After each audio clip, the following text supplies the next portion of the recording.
Oui, nous considérons que c'est un projet très important pour la région de Kolda. Nous avons eu par le passé d'autres types de projets, mais nous pensons que ce n'est toujours pas suffisant. Comptons sur l'appui de certains partenaires bilatéraux, comme le Canada, qui est l'une des parties prenantes de ce projet avec l'ONU-FAM. Et cela vient juste renforcer toutes les initiatives précédentes que le Sénégal a prises avec ses partenaires au développement dans le cadre de la lutte contre les violences basées sur le genre d'une manière générale. Je pense que c'est un projet qui vient à son heure, qui vient appuyer ce que ONIFAM avait démarré de faire dans le cadre d'un projet pilote pour la prise en charge des cas de violence, dans le cadre de la promotion et de la prise en charge, parce qu'on avait démarré à informer, à former des jeunes sur les questions de stéréotypes de genre, sur les questions de violence, sur les questions de communication. Et on avait mis un petit fonds pour permettre que, après la sensibilisation, que les cas qui se signalent que c'est pris en charge. Chaque jour que Dieu fait, nous qui sommes des acteurs de la justice, mais aussi un pied au niveau du social, recevons tous les jours des cas de VBG qui touchent particulièrement des femmes, mais aussi des enfants, des filles. Le projet vient à son heure et vraiment, on a vu que c'est un projet qui complète le projet qui vient de finir.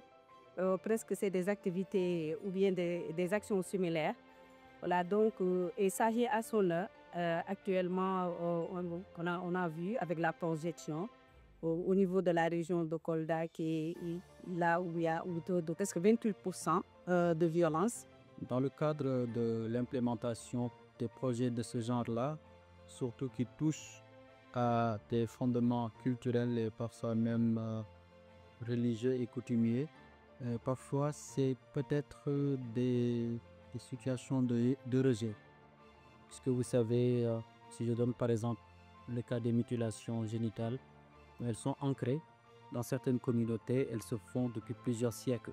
Il faut toujours continuer dans la sensibilisation et surtout aussi œuvrer aussi pour vraiment la synergie d'action.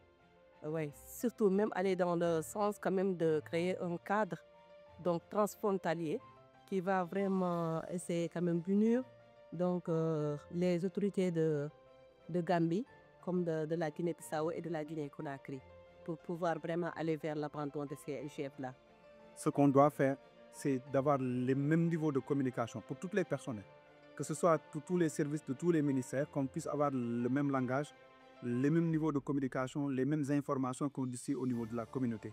La deuxième chose, c'est de créer une rupture intergénérationnelle sur les questions de compréhension de ces normes sociales-là. Et la troisième chose, c'est de faire en sorte que l'acte de promotion, l'acte de prise en charge et l'acte juridique soient de pair. On a besoin de connaître qui sont ces femmes victimes de violence. Là, c'est ton problème. Je l'ai dit tout de suite.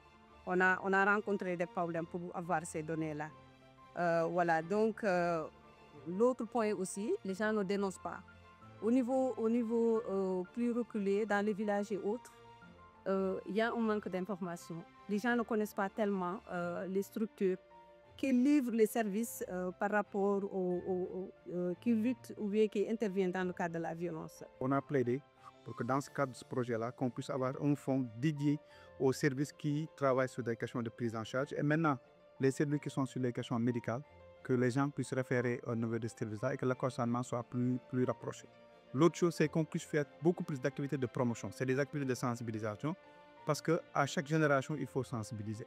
Le reste maintenant, c'est de travailler en synergie, comme on l'a fait dans le cadre du premier projet qui a été confié à l'ARD et au niveau de la région médicale, que les gens puissent continuer à travailler en synergie et que l'intérêt de la survivance prime sur les égos personnels. Bon, l'avantage que Kolda a, peut-être pour revenir sur cela, c'est que cette plateforme de tous les acteurs est là et fonctionnelle. Que ce soit pour les mineurs, que ce soit pour les VBG, en tout cas des femmes. L'appel, c'est que cela soit quand même beaucoup plus renforcé. Il y a des gens existants, mais que cette existence soit encore beaucoup plus renforcée à travers les renforcements de capacité. Impliquer les forces de l'ordre et de sécurité, surtout au niveau des polices, parce que les personnes victimes de VBG, s'ils viennent à la police et qu'il est mal accueilli, ça peut fausser tout. Nous ne venons pas avec ce projet-là pour dans une logique de répression, on ne vient pas pour blesser des gens, mais nous venons pour discuter. À travers ce projet-là, ONU Femmes, comme d'autres structures, viennent pour échanger, pour sensibiliser et pour participer progressivement à des changements de mentalité au bénéfice exclusif de nos populations et de nos femmes et jeunes filles.